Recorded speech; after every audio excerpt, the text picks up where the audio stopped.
रंजीत, भाभी वो ये क्या हरकत है देवर जी? भाभी मैं तो आपका बस पल्लू हटा रहा था। क्या मतलब आप मेरा पल्लू हटा रहे थे?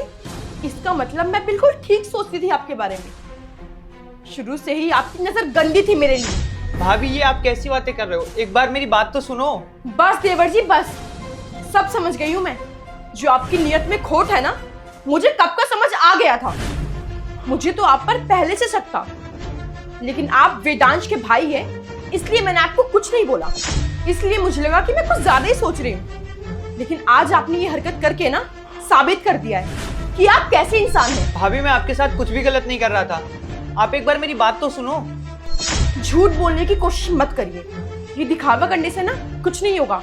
साफ साफ दिख रहा है कि आप मेरे बारे में क्या सोचते हैं, और आप मेरे साथ अभी क्या करने की कोशिश कर रहे थे। मैं अभी के अभी वेदांश को सारी सच्चाई बताती हूँ, बुलाती हूँ उनको। भाभी इतनी सी बात के लिए भैया को बुलाने की क्या जरूरत है? आप प्लीज भैया को मत बुलाइए। क्या मतलब भैया को मत बुलाओ और भैया को कुछ बताने की जरूरत नहीं है? मेरे पति हैं वो, और तुम्हारे भाई हैं। जब तुम ऐसे गलत काम करोगे, गंदी हरकतें करोगे, तब एक वही है जो तुम्हारे कान के नीचे तो थप्पड़ लगाएंगे, और तभी तुम्हें समझ आएगा कि तुमने क्या किया है। तांशी क्या हुआ? तुम रंजीत को इतना डांट क्यों रही हो? वेदांश, जो मैं आपको बताऊंगी ना, आपको मेरी बातों पर खुद यकीन नहीं होगा कि आपका भाई कैसी हरकतें कर रहा था। कि आपका छोटा भाई, जिसको आप इतना मासूम समझते हैं, उसने क्या किया मेरे साथ। क्या किया इसने? ये पता है मेरे साथ अभी क्या कर रहा था? मुझे छेड़ने की कोशिश कर रहा था ये। नहीं भैया ऐसा कुछ नहीं है। क्या ये तुम्हें छेड़ रहा था? रंजीत ये क्या सुन रहा हूं मैं? तू अपनी भाभी को छेड़ रहा था? तू इतनी घिनौनी हरकत कर सकता है, ये तो मैंने कभी सपने में भी नहीं सोचा था। मैंने तुझे इसलिए बुलाया था गांव से शहर कि तू ये हरकतें कर सके। अरे रंजीत, देवर और भाभी का रिश्ता तो माँ और बेटे का समान होता है, और तू इतनी घिनौनी हरकत कर रहा है। उस रिश्ते पे इतना बड़ा कलंक लगाने चला है तू। अरे रंजीत थोड़ी सी शर्म कर, तू मेरा छोटा भाई है मेरा। भैया एक बार आप मेरी बात तो सुनो। अरे क्या सुनूं? तू मेरी बात सुन। तू मेरा छोटा भाई है और तूने इतना नीच काम करा है। मुझे तो यकीन नहीं हो रहा रंजीत कि ये तू ही है। तेरी वजह से अगर ये बात बाहर गई ना तो हमारी इज्जत खराब हो जाएगी। दुनिया वाले क्या सोचेंगे, ये मेरा छोटा भाई है। अरे बस भैया बहुत हो गया आप दोनों का। आप दोनों का जो मन किया जा रहा है वही बोले जा रहे हो। आपको पता भी है यहाँ हुआ क्या है? भाभी आपको यही लग रहा है ना मैंने आपको छेड़ा है? भैया मैं आपको बताता हूँ यहाँ हुआ क्या है। इस गेट की कुंडी से भाभी का पल्लू फंस गया था, मैं बस वही हटा रहा था। रंजीत, और तो और भाभी को लग रहा है मैं इन्हें छेड़ रहा हूँ। क्या आपको यही लगता है भैया मैं भाभी को छेड़ सकता हूँ, अपनी भाभी को? और भैया मैं आपकी कसम खा के कहता हूँ, भाभी के साथ ऐसा करने की मैं कभी सोच भी नहीं सकता। रंजीत ऐसा हुआ था क्या? और इतनी देर से मेरे को लगा कि तू इतना गंदा काम कर रहा है। मुझे माफ कर दे छोटे, अनजाने में मेरे को ऐसा लगा कि मेरे छोटे भाई ने ऐसी गलती कैसे कर दी। देख मुझे माफ कर दे, मुझसे गलती हो गई। हितांशी, गलती हमारी है कि हमने रंजीत को गलत समझा। हमें उससे माफी मांगनी चाहिए। माफी मांगो उससे। देवर जी मुझे माफ कर दीजिए, मुझसे बहुत बड़ी गलती हो गई। आप तो मेरी इज्जत बचा रहे थे, और मैंने आप पर कैसे कैसे इल्जाम लगाए। मुझसे बहुत बड़ी गलती हो गई। मुझे आपके बारे में ऐसा नहीं कहना चाहिए था।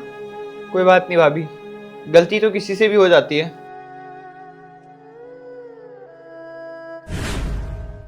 ये लो राहुल, तुम्हारी सैलरी। जी। अरे रुको तो सही, पहले कुछ हिसाब तो कर ले। विजय, जरा डायरी लेकर आना।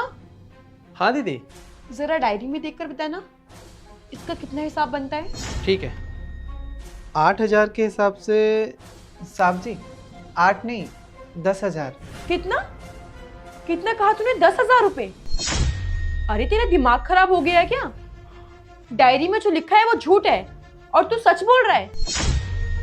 देख, पहले ही हिसाब हो गया था कि मैं तुझे महीने का सिर्फ 8,000 रुपए दूंगी, तो ये सब बात क्यों कर रहा है तू? नहीं मेन साहब, अगर लिखा हुआ है तो सही होगा। हाँ तो 8,000 के हिसाब से दीदी 2 महीने के 16,000 बनते हैं। ठीक है, आगे बता।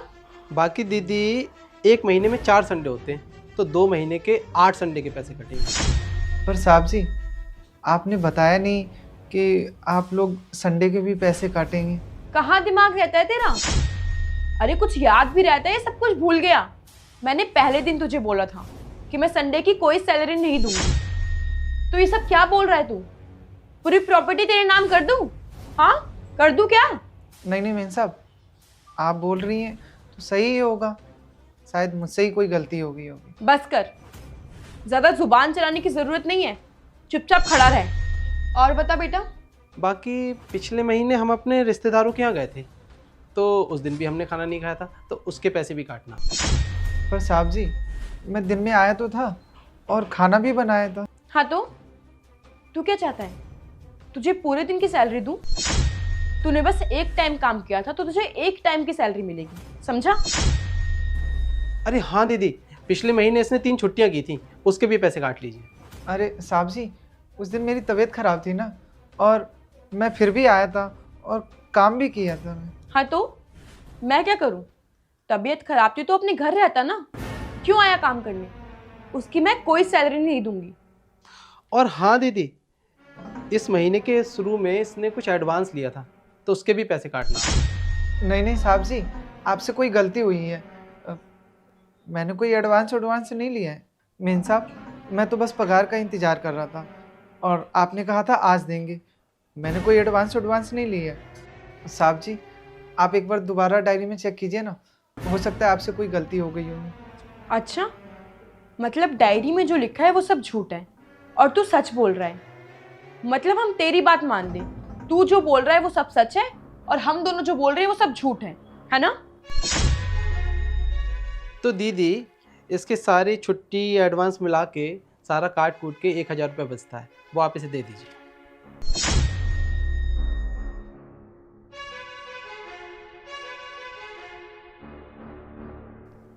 ये पकड़, तेरे 1000 रुपये।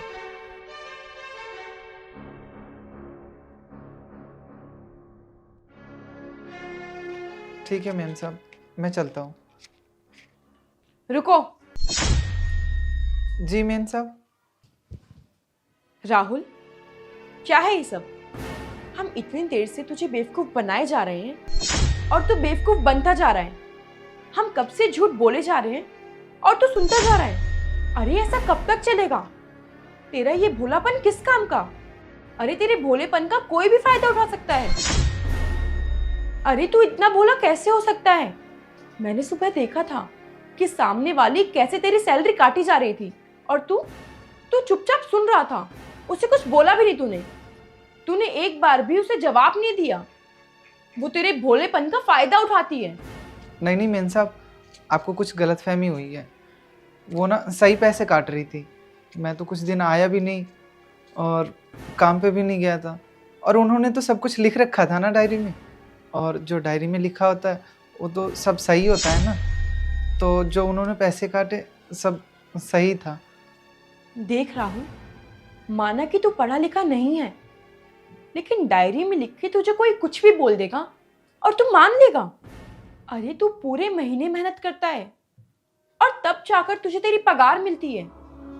अगर तू अपनी पूरी पगार ऐसे ही कटवा देगा तो तेरा घर कैसे चलेगा? देख राहुल, इसी काम से गुजारा होता है तेरे घर का। तू बहुत भोला है और ये दुनिया बहुत मतलबी है।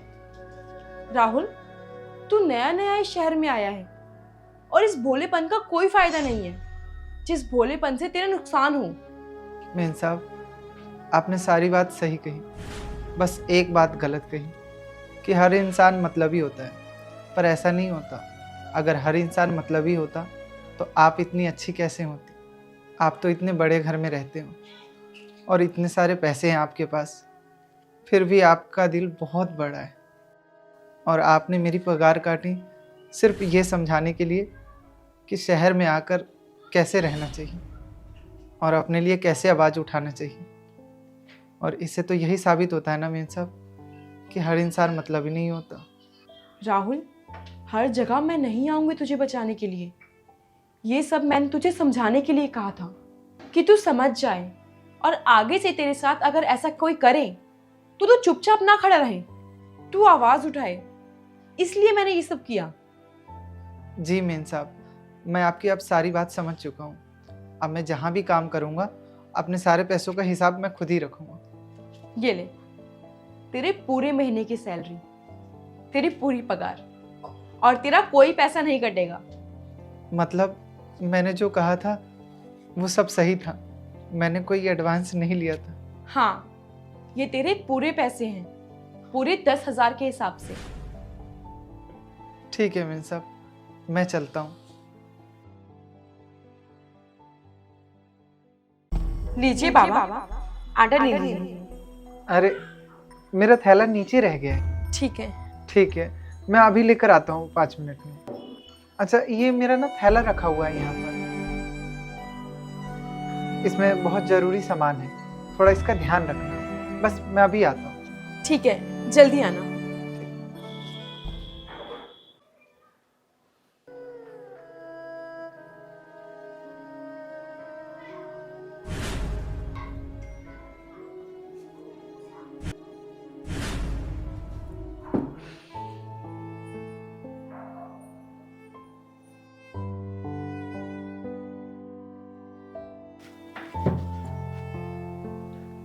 क्या हुआ? सब ठीक तो है ना? हितांशी, मैंने बहुत कोशिश की पर पैसों का इंतजाम कहीं से नहीं हुआ। यार मुझे एक बात समझ नहीं आती, जब मेरे अपनों का बुरा टाइम था तो मैंने सबकी मदद की, पर अब जब मेरा बुरा टाइम है तो कोई काम नहीं आ रहा। मेरा बेटा वहाँ अस्पताल में ज़िंदगी और मौत के बीच जूझ रहा है और उसका बाप उसके लिए कुछ भी नहीं कर पा रहा। कोई बात नहीं विजय, तुम परेशान मत हो, भगवान है ना, वो सब ठीक करेंगे। तुम आओ, अंदर आओ। हितांशी, तुम ये आटा लेके गेट पे क्यों खड़ी हो? अरे वो एक बाबा आए थे, वो अपना आटे वाला थैला नीचे भूल गए थे, तो बस वही लेने गए हैं वो, इसलिए मैं यहाँ इंतजार कर रही हूँ। तुम अंदर आओ। निखिल, मैं जानती हूँ कि तुम बहुत परेशान हो, लेकिन तुम घबराओ मत, सब ठीक हो जाएगा। हितांशी, क्यों ना घबराऊं, क्यों ना परेशान हूँ। मैंने अपने सारे रिश्तेदारों से पैसे मांग के देख लिए, मेरे जितने जानने वाले थे, जितने पहचान वाले थे, सबसे भीख मांग के देख ली, पर किसी से मुझे पैसे नहीं मिले। जब उनका बुरा टाइम था तो मैंने उनकी मदद की थी, और अब जब मेरा बुरा टाइम है तो वो लोग मेरे काम नहीं आ रहे। मुझे तो लगता है मेरी भक्ति में ही कहीं कमी रह गई। मैं भगवान को इतना मानता था, दिन रात उनकी पूजा पाठ करता था, अब जब मुझे उनकी सबसे ज़्यादा ज़रूरत है तो वो ही मेरे पास नहीं है। विजय, मुझे पूरा भरोसा है तुम्हारी भक्ति पर, और तुम देखना, भगवान तुम्हारा भरोसा कभी नहीं तोड़ेंगे। वो ज़रूर आएंगे, वो ज़रूर तुम्हारी मदद करेंगे विजय, तुम बस उन पर भरोसा रखो। क्या करूँ हितांशी, मेरे तो ये सोच सोच के दिल बैठा जाता है कि अगर उसे कुछ हो गया तो मैं क्या करूँगा, खत्म हो जाएगा सब कुछ। सब ठीक हो जाएगा, हमारा बेटा ठीक हो जाएगा, तुम घबराओ मत। हितांशी, ये थैला किसका रखा हुआ है? अरे मैंने तुम्हें बताया था ना, बाबा आए थे आटा लेने के लिए। अब उन्होंने बोला कि मैं अपना थैला नीचे ही भूल गया हूँ, मैं थोड़ी देर बाद आता हूँ। ना उनका थैला आया और ना वो अपना थैला यहीं भूल गई। उन्होंने बोला कि इसका ध्यान रखना, मैं अभी आता हूँ। हितांशी, मैंने तुम्हें कितनी बार समझाया है, किसी भी अनजान आदमी की कोई चीज़ मत रखा करो, इसमें कुछ भी हो सकता है, कोई नशीला पदार्थ हो सकता है, कुछ भी हो सकता है। अरे वो तो बेचारे भीख मांग रहे थे, वो क्या ही रखेंगे उसमें, उनके बस 2-4 कपड़े होंगे और कुछ खाने पीने की चीज़ें। हम पे पहले इतनी मुसीबत आ रखी है और तुमने एक और नई मुसीबत मोल ले ली। तुम्हें पता नहीं है आजकल का ज़माना कितना ख़राब है। खैर, तुम बता रही थी वो बाबा जी थैला रख के गया है, तो वो अभी ज़्यादा दूर नहीं पहुँचा होगा। मैं एक बार जाके सिक्योरिटी गार्ड से पूछता हूँ, अगर वो बाबा जी मिलते हैं तो उनसे कहूँगा अपना सामान वापस लेके जाएं। ठीक है।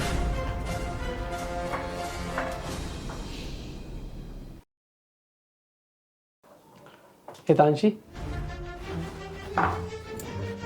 हाँ बताओ, क्या हुआ? तुम तो कह रही थी कि बाबा जी आए और अपना झोला छोड़ के चले गए, लेकिन मैंने जाके सिक्योरिटी गार्ड से पूछा, उसने तो ना किसी बाबा को आते हुए देखा ना जाते हुए।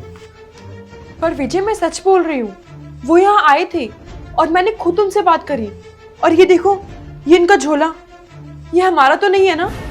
हितांशी, अगर कोई बाबा यहाँ आया होता तो सिक्योरिटी गार्ड को जरूर पता होता, और वो हमसे झूठ क्यों बोलेगा? उसे हमसे झूठ बोल के क्या मिलेगा? विजय, मैं भी झूठ नहीं बोल रही हूँ। और वो यहाँ आए थे, मैंने उनसे बात की है। हितांशी, मुझे लगता है कि अगर वो बाबा यहाँ आया था तो इस कैमरे में उसकी फुटेज जरूर रिकॉर्ड हुई होगी। मैं अभी चेक करता हूँ। हाँ करो।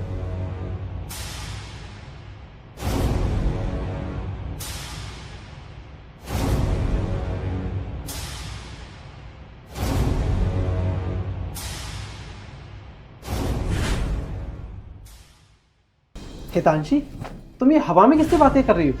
क्या हुआ? दिखाओ मुझे।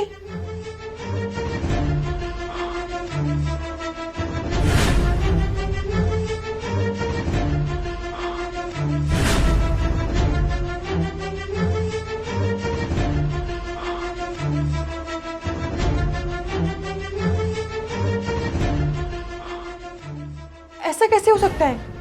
मैं तो उनसे ही बात कर रही थी। वो रिकॉर्ड क्यों नहीं हुआ इसमें? हितांशी, अगर कोई बाबा यहाँ आया होता तो सिक्योरिटी गार्ड को जरूर पता होता। और वो हमसे झूठ क्यों बोलेगा? उसे हमसे झूठ बोल के क्या मिलेगा? ये सब क्या हो रहा है? मुझे तो कुछ समझ नहीं आ रहा है। विजय, मेरे यकीन करो, वो बाबा आए थे, मैंने उनसे बात भी की थी। हितांशी, मुझे लगता है कि वो पक्का कोई बहरूपिया होगा। इस थैले में जरूर कोई ऐसी चीज होगी। तुम ऐसा करो, तुम दूर हो जाओ, मैं चेक करता हूँ।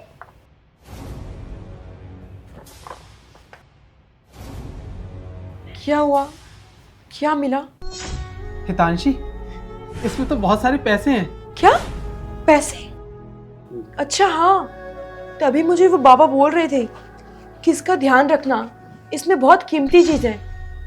तो इसमें इतने सारे पैसे थे, इसलिए वो बोल रहे थे। हितांशी, यही बात मुझे समझ नहीं आ रही। आखिर इतने सारे पैसे कोई किसी इंसान को क्यों देके जाएगा? पर मैं समझ गई विजय, तुम भगवान की इतनी भक्ति करते हो ना, तो ये मदद तुम्हारे भगवान ने ही की है। वो खुद आए थे और वो हमारी मदद करके गए हैं एक बाबा के रूप में, और इतने सारे पैसे वो हमें देकर गए हैं। अगर भगवान की भक्ति सच्चे मन से करो तो वो किसी न किसी रूप में आके हमारी मदद जरूर करते हैं। जैसे कि आज भगवान ने हमारी मदद की, अब हमारी सारी प्रॉब्लम सॉल्व हो जाएगी। मैंने तुम्हें कहा था ना कि भगवान पर भरोसा रखो, वो जरूर कुछ ना कुछ करेंगे। और देखो, भगवान खुद हमारी मदद करने आए थे। हम कितने खुशकिस्मत हैं। चलो अस्पताल में जल्दी चलते हैं और ये पैसे जमा करके अपने बेटे का इलाज कराते हैं। Thank God. चलो। हाँ राजू, आजा हमारे साथ बैठकर खाना खा ले।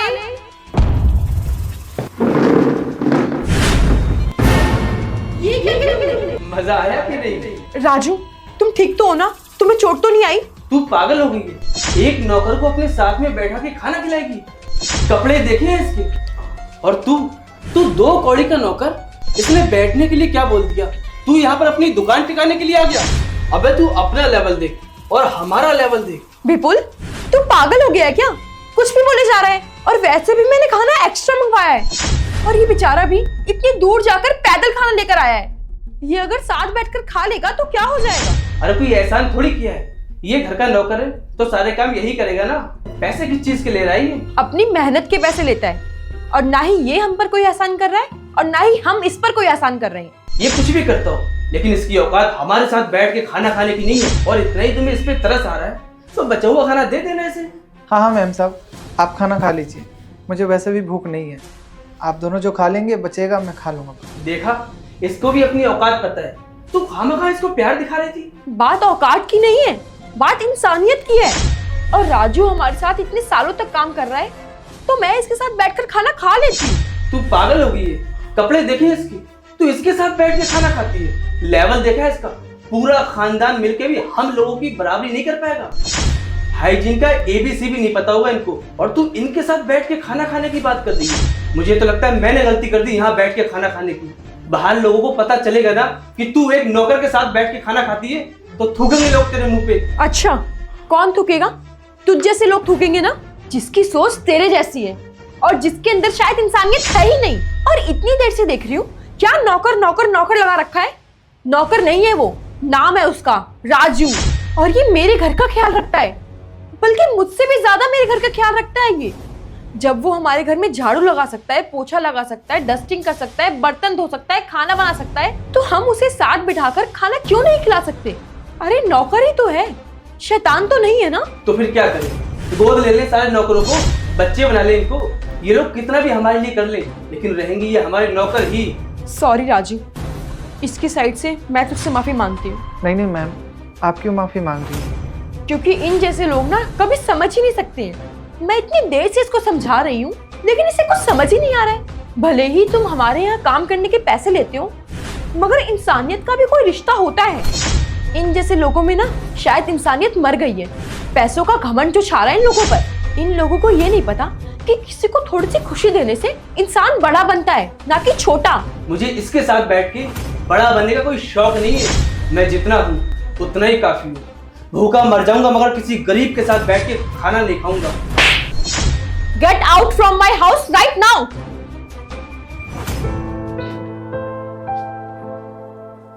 मैम साहब, ये तो आपके दोस्त थे ना? दोस्त होना जरूरी नहीं है राजू, अच्छा इंसान होना जरूरी है। तो बैठ, हम दोनों खाना खाते हैं। अगर कोई हमारे यहाँ काम करता है तो हमें कोई हक नहीं है उसको नीचे दिखाने का। हमेशा सबकी रिस्पेक्ट करनी चाहिए। मैम साहब, वो साहब जी वो मैम साहब। हितांशी, देखो मैं तुम्हारे लिए गर्मा गर्म सूप लाया हूँ। लो फटाफट इसे पी लो। पी लो ना। अरे पी लो ना, गर्मा गर्म तुम्हारा मनपसंद सूप है हितांशी, पी लो। मैं कैसे पीऊं? इसमें तो चम्मच ही नहीं है। अरे चम्मच अभी लेके आया, 1 मिनट रुको बस। मैम साहब वो साहब जी। अरे वो क्या कर रहा है? साफ बोलना, क्या कहना चाहता है? मेरे साहब जी ने सूप में जहर मिलाया है। हितांशी, लो मैं तुम्हारे लिए चम्मच ले आया। लो गर्मा गर्म सूप है, जल्दी पी लो इसको। अरे मुझे भूख नहीं है। तुम्हारा मनपसंद सूप है, पी लो इसको, पियो। अरे पी लो ना। अरे बोलो ना, मुझे नहीं पीना। ये क्या बदतमीजी है? अरे तुमने चम्मच क्यों फेंका? देखो पूरा बेड गंदा हो गया। लो। अरे नहीं, मैं इससे नहीं पीऊंगी अब, गंदा हो गया चम्मच। मैं दूसरा चम्मच लेके आ रहा हूँ।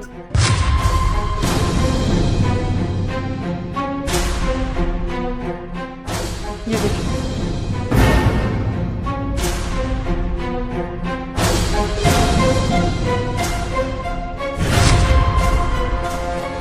हितांशी लो मैं दूसरा चम्मच ले आया बस। हितांशी लो फटाफट ये सूप पी लो। लो। नहीं, मुझे भूख नहीं है। अरे पी लो ना। मैं तुम्हें कुछ बताना चाहती हूँ। नहीं अभी नहीं, अभी पहले सूप पियो तुम लोग। मुझे शाम तक वेट नहीं हो सकता। अरे ऐसा क्या है, मैं हूं ना, सब ठीक हो जाएगा। देखो मेरी सिचुएशन सिर्फ मैं ही जानती हूँ, मेरी बात समझने की कोशिश करो। क्या कह रही हो? ये बात मेरी जायदाद के बारे में है। बेबी मुझे सब कुछ पता है and thank you so much. लो फटाफट सूप। मैंने डिसाइड किया है कि मैं अपनी सारी जायदाद ऑर्फनेज के नाम कर दूंगी, जहाँ मैं पली बढ़ी हूँ। ये क्या कह रही हो तुम? मुझे लगा तुम मुझे सपोर्ट करोगे। नहीं मेरा मतलब है very nice, very great. Thank you, एक बोझ उतर गया सर से। लाओ मैं सूप पी लेती हूँ। नहीं ये ठंडा हो गया, मैं दूसरा लेकर आता हूँ।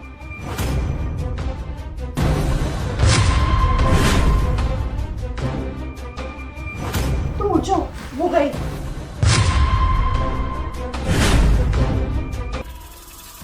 राहुल क्या हुआ? भैया वो दीदी। ओह शिट, ये क्या हुआ? ये अभी नहीं होना चाहिए था। क्या मतलब? क्या मतलब कि हितांशी ने तुम्हें कुछ कागज दिए? हाँ, दीदी ने ये फाइल दी थी और बोला था अपनी सारी प्रॉपर्टी ऑर्फनेज के नाम कर देंगे। और किसी को पता है इसके बारे में? नहीं, क्यों? फिर तुम ही अपना मुंह बंद रखना। पर भैया तुमको हितांशी ने कोई फाइल नहीं दी है, समझे? रुको, अब जहाँ भी जाना है पुलिस के साथ जाना। तुम ठीक हो? ज्यादा नाटक मत करो, समझे? खुश तो बिल्कुल नहीं होगे तुम मुझे देखकर। I am really very sorry. मुझे एहसास ही नहीं हुआ कि मैं पैसे के चक्कर में इतने नीचे गिर गया था। अब एहसास हो गया ना, अब सारा प्यार पुलिस को जता। बाय।